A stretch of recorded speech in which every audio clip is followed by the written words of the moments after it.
Today's guest, Reese Carter, started her junior tennis career in Manitoba, later making the move to Victoria, BC via Florida, and came to the Bear Mountain Tennis and Golf Resort. At just 12 years old, she was already putting in a school and training schedule that showed her desire to succeed through hard work and dedication. And it certainly paid off. Reese earned a scholarship to play at the University of Arizona after high school, where in her freshman year, she was voted the most valuable player by her teammates and coaches. In her sophomore year, she played nearly the entire season at number one singles and doubles and was in the Pac-12 Team of the Year both years. I am thrilled to welcome Reese Carter to our side of the net.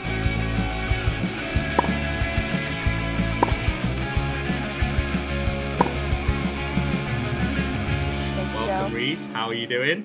I'm good. Thanks for having me. This is awesome. So I want to start at the very beginning. Why did you choose to play tennis? So, funny story. I used to live in Winnipeg, obviously, and we had some friends just down the street, the Silvas. So they were in Winnipeg too? Yeah, so we grew up together. Oh, wow. Yeah. Danny played tennis, and my parents were kind of like, not really knowing what sport to put me in. And, Yeah. kids play all these different sports. I was playing soccer, tennis, everything. But Danny's mom was like, yeah, you should put Reese in tennis and my sister. So we're like, okay. And, there's a few clubs in Winnipeg, a handful. Yeah. And they brought me to Taylor Tennis, do some groups, and I loved it. I mean, yeah, from the first start, I loved the group atmosphere. There's a bunch of kids. So, yeah, that's kind of my story. It's nothing like my parents had no idea, and they just put me in. I want to go. So at 12 years old, you actually represented Manitoba at Canada Games, which is pretty incredible. For the listeners, Canada Games is for U18 players. So there's two teams, U18 and U16. And so to play that at 12 must have been an incredible experience. How was that? Yeah, I was kind of used to being like the youngest out of the group, coming from the prairies, because there was just a few of us, and I'd be so used to going, and I was 12 going to U16 nationals, and people being half the size, weighing 100 more pounds than me, and so I was used to it. But of course it was a little nerve-wracking, but it was in our hometown, actually, in Winnipeg. So we had a huge crowd. My family was there. It was so much fun. Like that, looking back at games is probably the best tournament I've ever played. Just, a fun one. Yeah. So then, because obviously you were then picked to play for BC a little bit later on, I guess 5 years later, in Niagara. And how did it differ? Because you had some incredible results as a team. You personally had maybe one of the best wins of your life, and just narrowly lost out to Quebec in the final. Yeah, it was fun. We knew that we probably should have won, but Quebec's a good team, and it just came down to one match, and it was unbelievable. The level was unbelievable. That's awesome. So at what point did you, because in between Winnipeg and Bear Mountain, you spent a bit of time in Florida. How did that come about, and how was that for you to experience kind of the tennis mecca of the world? The tennis mecca of the world is crazy down there. It's another world. But yeah, the training, like, it was good in Winnipeg, but I didn't have many people to play with. At BC, there's a whole handful of people you can play with. So, I do wish that I grew up kind of surrounded by more people, but that just wasn't an option. And so my dad was still owning his business, and my mom decided to take my sister and I down to Florida when we were, I don't know, like 11 or something, and trying out all these academies. We've heard great things about the level and the tournaments. There's a tournament every single weekend. So we decided to do that. We stayed for the winters, and my dad would just come back and forth because he was still working, obviously. And it was great. I mean, we were playing golf and tennis at the same time, actually. Ryan and I, my sister. So Yeah, we'd play, okay, golf tournament this weekend, tennis tournament the next weekend, and it was so fun. Like, but it's crazy down there, crazy. Crazy, like crazy coaches, crazy parents, crazy Everything. players, everything. Great coaches, but awesome coaches. Like to this day, I Yeah, still keep in contact with my coaches down there. You know, they're always replying on my mom's yeah, Facebook and everything. And they just really care, awesome. Yeah. really, really care. Hard on me. You know, I just remember eating Brussels sprouts after I, lost or something. So it's just like different culture things. You know, Yeah, funny, and parents, tennis is life. So yeah. Do you yeah. think that helped you to kind of give you an idea of the level and the idea of the dedication needed to the amount of training and things like that? Yeah. Would you Yeah. say at that age? I've always been a hard worker my whole life, but when I went to Florida, I really realized, okay, this is what you got to Yeah, do to work hard. And it's crazy to see the people that have actually lasted. You know, yeah. college, I still see the same girls that I was competing against when I was 11 years old in Florida. That's really So cool. yeah, and it's nice. You know, even though tennis is so hard, like girls have stuck it out and end up getting scholarships and everything. So Yeah, um, it's just such a crazy world. But Florida definitely molded me into the person that I am today, just giving me that experience and that confidence, honestly, to play and be a yeah. badass out there. And then so I feel like going from that environment, you couldn't have picked a more different environment going from there to Bear Mountain, where it Yeah, was relatively quiet, obviously an amazing, beautiful place yeah, on the island, but not many tournaments, no, not many. Obviously, you had an incredible network of players that we'll maybe get into that helped you, but really the opposite of Florida. So, how did all that come about?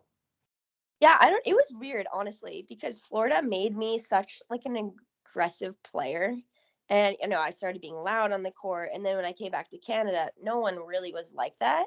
So at nationals, I just remember being like a total head case on the court, and everyone was like, "Who's this girl?" I kind of just went with the flow. You know, my parents are super supportive. They didn't really expect anything out of me. They're just there for me, and there was never really any pressure from them. So I kind of Yeah. just I had fun with it. Of course, I wanted to win, but I just had no expectations for myself. And I honestly think that's the biggest thing that's made me such a great player today. And Yeah. I go out there and I play. It's just a game at the end of the day, Yeah. So Do you think that's the reason or one of the many reasons that you have stuck it out? And because unfortunately, not, there's a lot of girls out there that maybe get to 13, 14 and things yeah. change and they decide to stop playing. Yeah, 100%. I see girls and guys all the time. They're 16, 17, and then they just quit. And I'm like, you spent your whole life training and parents putting Yeah. in money, and then you just decide you're done. And it's honestly sad, like seeing these Yeah. people. I feel so bad for them because I do know it's partly parent pressure too. And honestly, I'm lucky that my parents grew up not really playing a sport at such like a high level because I feel like that might have changed their view. But yeah, they didn't know what was going on. I didn't know what was going on. We kind of just look at older people and do Yeah. what they do. So we just didn't know what was going on. And I think that was the best for us. And yeah, I'm super, super grateful. My parents, they honestly couldn't have done this any better. Like they had no idea what was going on. And Yeah. yeah, yeah, I definitely made me the person I am today. And So was your goal? I know like obviously you just said like you weren't exactly sure what the next steps were or whatever, but was college tennis always a goal for you? Do you think? Like, mm, when I was younger, no. I didn't know what college tennis was. I didn't know yeah, anything about the US. And then once tennis became more serious and we saw all the older girls going to college, then that's when I was like, "Oh, you can actually do something with this after high school." And yeah, it was kind of just my family's thing. It was kind of like, "Okay, so I guess you just go to college after high school and continue playing." That was always just our mental outlook on it. And my dad always says, you're getting your schooling paid for because of tennis. So now it's just you're focused on school, and that's his mindset now. It's just really cool. It annoys me, but he's right. But yeah, yeah, I didn't know anything. I didn't Okay. know in Canada or the US. And then when I was probably in grade 9, I was like, okay, I want to go to the US.